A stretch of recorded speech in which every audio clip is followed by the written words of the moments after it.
Ladies and gentlemen, today we are doing the Brewers top 30 preseason prospects of 2026. And starting out at number 1, we have Jesus Mate, who started at number 4 back in 2025. This year he is number 1. Jesus Mate played for 3 teams in 2025. Low-A Carolina, which is now Wilson, High-A Wisconsin, and Double-A Biloxi. Across all 3 levels, he batted .285 with a .379 on-base percentage. He played 115 games, got 129 hits, 28 doubles, 6 home runs, and 61 RBIs. At number 2, we have Luis Pena. Last year, in 2025, he started at number 23. This year, he jumps up to number 2. In 2025, he batted for the Carolina Mudcats and the Wisconsin Timber Rattlers. For both of them combined, he batted .270 with a .335 on-base percentage, 96 games, 374 at-bats, 101 of them being hits, 18 doubles, 9 home runs, and 64 RBIs. At number 3, we have one of the Brewers' most recent acquisitions, Jet Williams. He was in the Freddie Peralta trade. He batted for Double-A Binghamton and Triple-A Syracuse. For Double-A and Triple-A, he batted .261 with a .363 on-base percentage. He played 130 games. He had 486 at-bats, 127 of them being hits. He had 17 home runs and 52 RBIs. Hopefully he will be a great shortstop addition to the Brewers' shortstop area. At number 4, we have Cooper Pratt. Last year, he was number 2, so he is the first person in this list to drop. Now he's number 4, and back in 2024, he was also number 10. Just wanted to mention that really quick.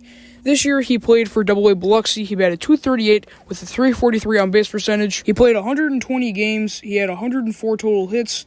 He had 8 home runs and 62 RBIs. Number 5, we have Jefferson Carroll, the former number 1 prospect in the Brewers organization. In 2024, he was at number 3. Last year, he was at number 1. This year, he drops down to number 5.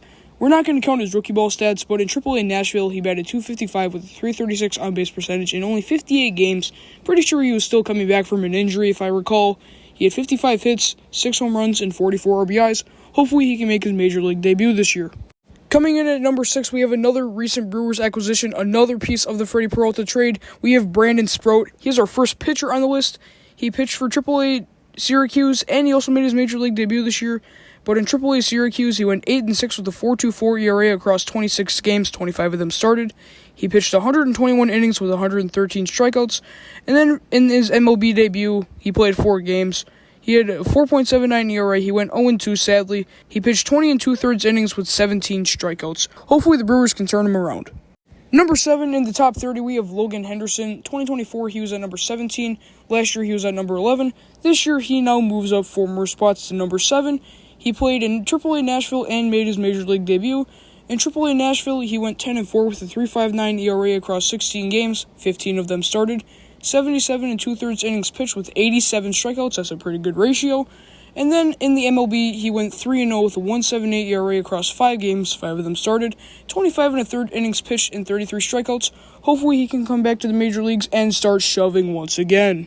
Coming in at number 8, we have Andrew Fisher. He made his professional debut this year after being drafted 22nd overall, I'm pretty sure, by the Milwaukee Brewers. He only made it to High-A Wisconsin, which is still pretty good that he even played this year. He batted .311 with a .402 on-base percentage across 19 games only, 23 hits out of 74 at-bats. He got his first professional home run, which you're watching, and then 10 RBIs. Number 9, we have Bishop Letson. He was in the past 2 years of previous prospect rankings, 27th in 2024, 20th in 2025, and now 9th in 2026. He pitched with High-A Wisconsin and Double-A Biloxi. Between both teams, he went 2-2 with a 2.4 ERA, 11 games, 9 of them started, 41 1/3 innings pitched with 49 total strikeouts. Hopefully he can do better in Double-A this upcoming season. Officially 1/3 of the way through this list, at number 10, we have Luke Adams. He only dropped 1 spot from last year, and then also in 2024, he was number 16. This year, he played for High-A Wisconsin and Double-A Biloxi. In High-A Wisconsin, he batted .217 with a .472 on-base percentage. All those hit-by pitches will really rack it up really quick. He went 5 for 23. Don't know how that's really a good average. Anyways, he had 0 home runs and 4 RBIs there. Then in Double-A Biloxi, he batted .232 with a .409 on-base percentage. He had 49 hits, 11 home runs, and 38 RBIs with 43 walks, and, probably, I think 30 of them, quite literally 30 of them, were just on hit-by pitches. Number 11, we have Braylon Payne. He dropped one spot from last year, so being number 10. Now number 11, played in low-A Carolina this year, batting .240 with a .354 on-base percentage. He played 77 games, 69 hits out of 288 at-bats. He had 8 home runs and 30 RBIs. Hopefully he can make it to high-A Wisconsin so I can say what's up to him. Moving on to number 12, we have Marco Dinges. This is his first time on the top 30 prospects.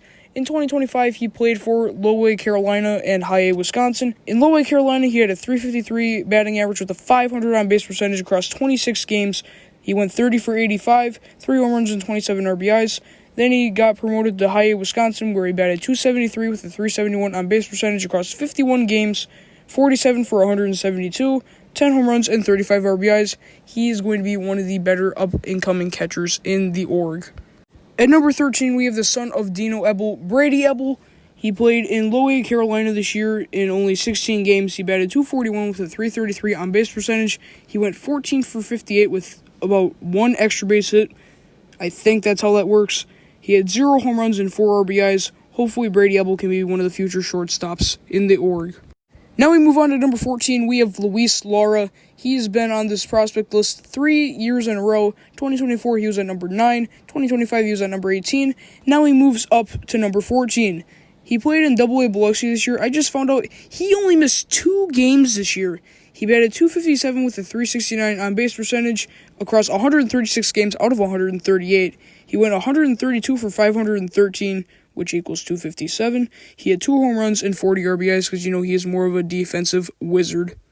Alright, halfway through this list at number 15, we have Josh Adamczewski. He played rookie ball, low-A, and high-A, but we're not going to count his rookie ball stats.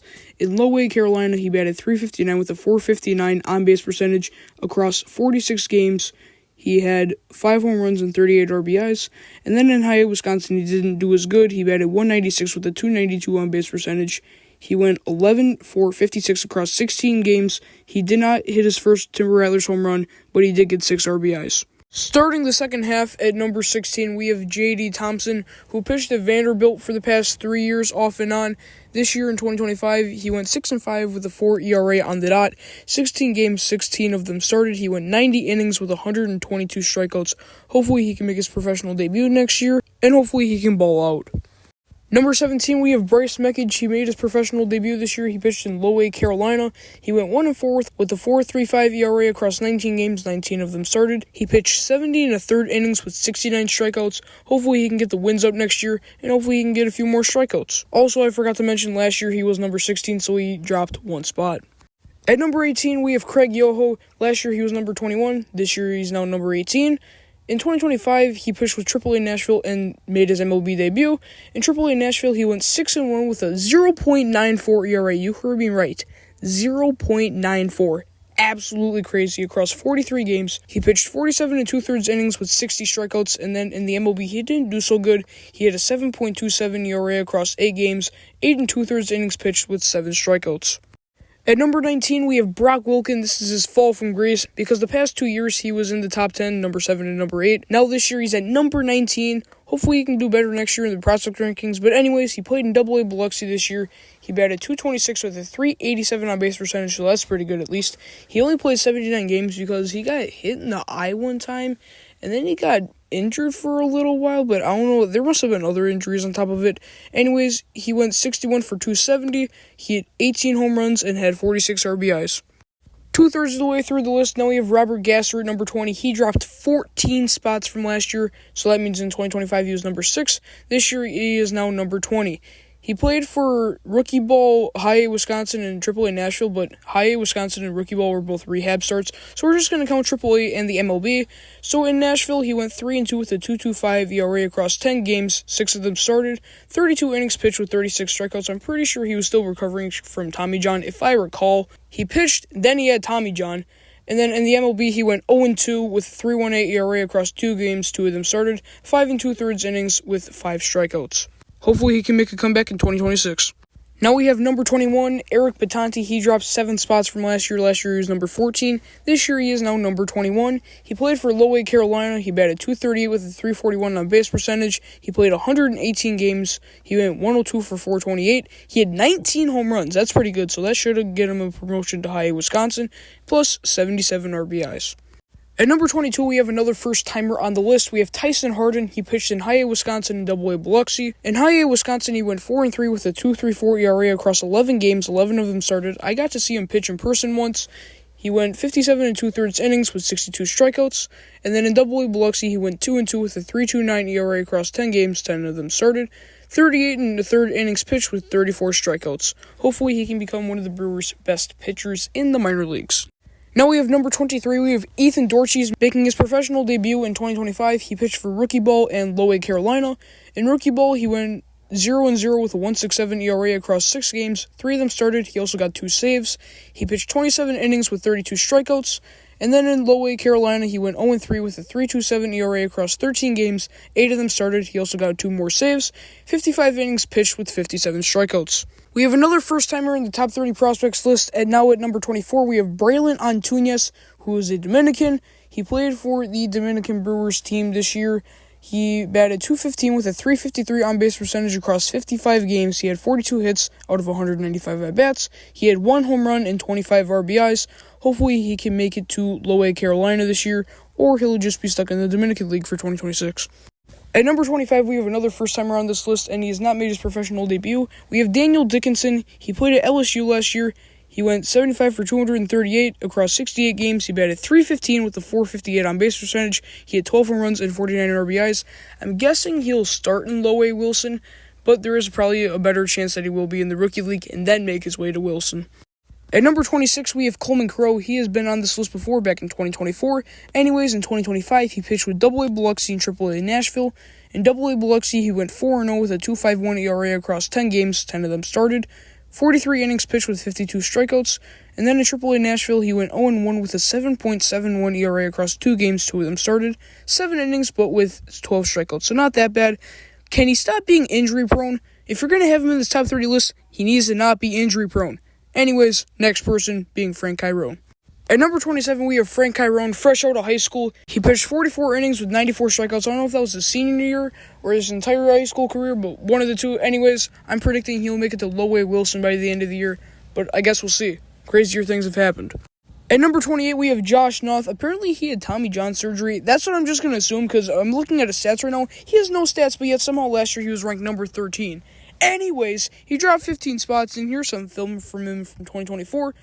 Hopefully, he can come back from Tommy John, a.k.a. Tommy John, and pitch more innings in low-A Wilson. 2 spots left in the video. At number 29, we have Blake Burke. Last year, he was number 17. This year, he's number 29. Don't know why he dropped so much. He was actually pretty solid this year. He played for High-A, Wisconsin, and Double-A Biloxi. In High-A, Wisconsin, he batted .289 with a .380 on-base percentage across 95 games. He went 101 for 350. He had 5 home runs and 48 RBIs. Then in Double-A Biloxi, he batted a .300 average flat, .377 on-base percentage across 37 games only. He went 42 for 140. He had 11 home runs and 34 RBIs, so a lot more productive in Double-A. Hopefully, he can bring the power out once again in 2026. Finally, at number 30, we have Shane Drohan. He was in the Caleb Durbin trade. He pitched for AAA Worcester and High-A Greenville, but High-A Greenville was just his rehab starts. In AAA Worcester, he went 5-1 with a 2.27 ERA across 12 games. 11 of them started. 47 2/3 innings pitched with 67 strikeouts. And that will do it. The Brewers' top 30 prospects heading into 2026 have wrapped up. If you like what you see, hit like and subscribe. And Saturday will be Game 1 versus the Guardians at 2:10 p.m. There will be a recap Saturday night. You best be there for the first game of spring training.